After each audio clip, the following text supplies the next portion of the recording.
ഇവള് പറയുന്നത് കേട്ടാ തോന്നും ഈ ലോകത്ത് ഇവൾക്ക് അറിയാൻ പാടില്ലാത്ത ഒരു കാര്യവും ഇല്ലെന്ന്. തോന്നുമെന്നോ? എനിക്കറിയാവുന്നോണ്ടല്ലേ പറഞ്ഞത്. ഞാൻ എന്ത് ചെയ്യണമെന്ന് പറ. ഇപ്പൊ ചെയ്തില്ലെങ്കിൽ എന്റെ തല ഞാൻ കൊട്ടയടിക്കാം. എന്നാലേ ആ വണ്ടി ഒന്ന് ഓടിക്കാമോ?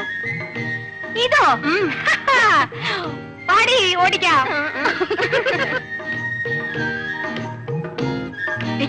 കുഴപ്പമൊന്നും ഉണ്ടാക്കല്ലേ?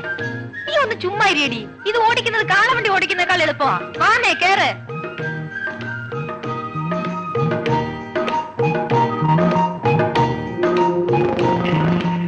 അയ്യോ